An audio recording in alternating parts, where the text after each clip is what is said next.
Assalamualaikum warahmatullahi wabarakatuh. Perkenalkan, saya Ilham serta Haidar Rafael. Kali ini kami akan mempresentasikan materi bahasa Indonesia, yaitu teks berita. Kita akan masuk ke materi yang pertama, yaitu pengertian berita. Teks berita adalah teks yang menyampaikan kabar atau informasi mengenai peristiwa faktual dan aktual kepada masyarakat. Faktual artinya sesuai fakta dan tidak mengada-ngada.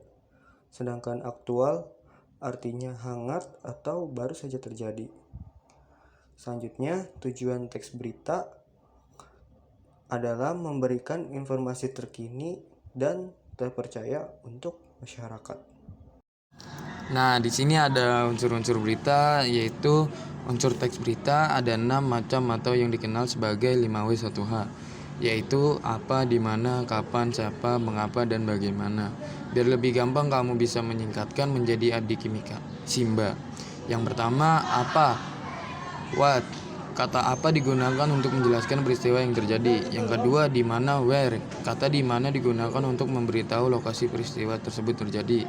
Ketiga, kapan, when. Kata kapan digunakan untuk menjelaskan waktu terjadinya peristiwa. Yang keempat, siapa, who.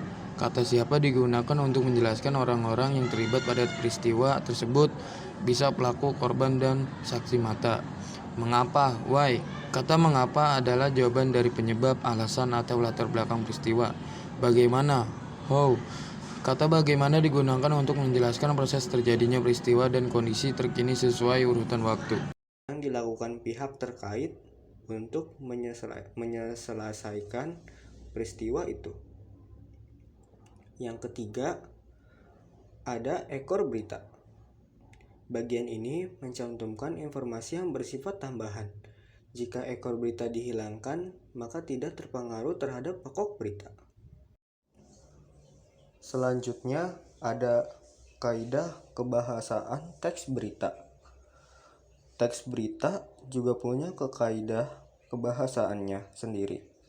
Seperti yang pertama, ada bahasa baku, kedua kata kerja mental, tiga konjungsi temporal, yang keempat konjungsi penerang, dan yang kelima adalah kalimat langsung. Oke, di sini ada jenis-jenis berita, yaitu ada 2, berita langsung atau berita opini.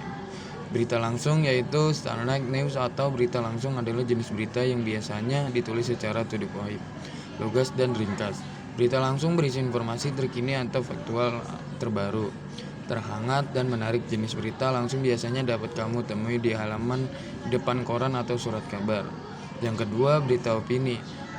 Opini news atau berita pendapat. Opini adalah berita yang berisi laporan pandangan seseorang mengenai suatu hal, ide kreatif, pemikiran ataupun komentar terhadap sesuatu yang penting. Berita opini biasanya bersumber dari para ahli, cendekia, profesor, atau pejabat mengenai suatu masalah atau peristiwa. Oke, di sini ada jenis-jenis berita. Yang pertama itu berita interpretatif. Berita interpretatif adalah berita yang dikembangkan melalui pendapat atau penilaian wartawan berdasarkan fakta yang ada. Penambahan ini biasanya berupa informasi latar belakang wawancara dari berbagai sumber, serta menambah data-data terkait. Hal ini bertujuan agar berita menjadi lebih utuh, detail, dan lengkap. 2. Berita mendalam. Deep news atau berita mendalam adalah berita yang dikembangkan berdasarkan pendalaman dari suatu peristiwa. Unsur berita yang ditekankan pada jenis ini adalah mengapa atau why, bagaimana atau who, dan so what. Yang ketiga, berita investigasi. Berita investigasi atau news adalah berita yang dikembangkan berdasarkan penyelidikan atau penelitian dari berbagai sumber yang ada. Dalam proses penyusun berita ini, penulis atau wartawan menjadi watchdog dan melakukan penyelidikan untuk mencari kebenaran atau fakta yang tersembunyi. Karena dimulai, maka juga akan diakhiri. Jika diakhiri tanpa memulai, itu bukan presentasi, tapi masalah hati. Assalamualaikum warahmatullahi wabarakatuh.